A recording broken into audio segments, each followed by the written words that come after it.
It is becoming apparent that there are many properties across the UK that are suffering from damage and serious issues from cavity wall insulation that was either incorrectly fitted or put into a property that was not suitable.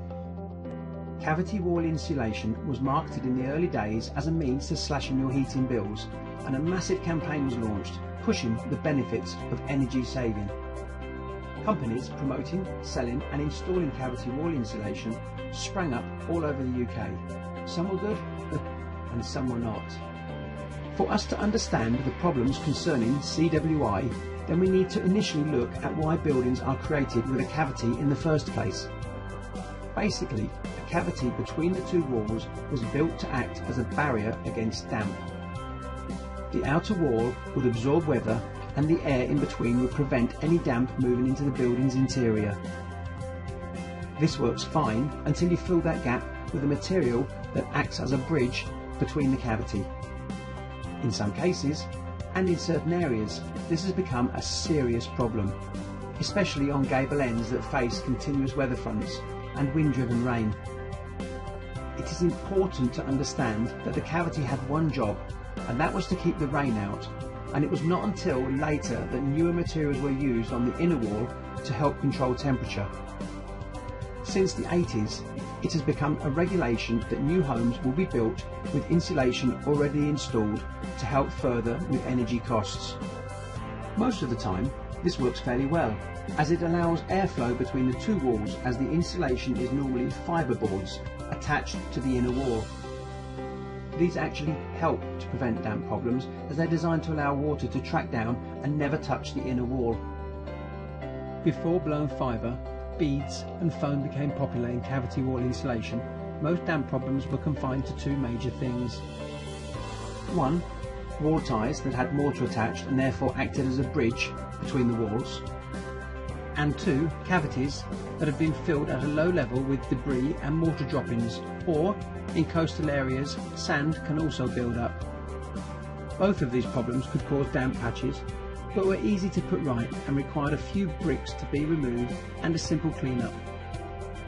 Sometimes, a wall tie might have been placed at a slightly angled trajectory, and this too could cause some damp or mould patches to appear, but it was still very simple to put right. However, many people are facing far more severe problems due to the installation of cavity wall insulation. CWI can allow water that has passed through the outer wall to travel across the gap and into the inner wall. This is a serious problem and requires immediate action. Buildings that are in Zone 4 are the ones most subjected to driving rain and will clearly be the buildings most at risk, and in those areas it has been reported that the fibre acts like blotting paper and retains and traps water that has made it into the cavity. This can be much worse if the fibre has been blown into a cavity which has debris or sand laying at the bottom. Another problem is cold spots, caused by poorly fitted insulation that left holes or gaps in the cavities, which then create condensation and mould on the interior walls that can then easily spread. In a lot of cases, removal is the only solution to this problem to then allow remedial work and, if deemed suitable, the correct product installed, as well as additional treatments such as waterproof sealant applied to the exposed wall that would prevent further water ingress. So, if you have been affected by damp or mould and have had cavity wall insulation fitted, then don't worry, there is help out there. Most installations, if carried out as part of the government subsidised scheme, which was funded by the energy companies, are covered by a 25-year SEGA guarantee. You might also be able to make a claim to recover any costs incurred for removing the cavity wall insulation, drying out and repairing the damage done to your property, as well as compensation for heating costs and other expenses.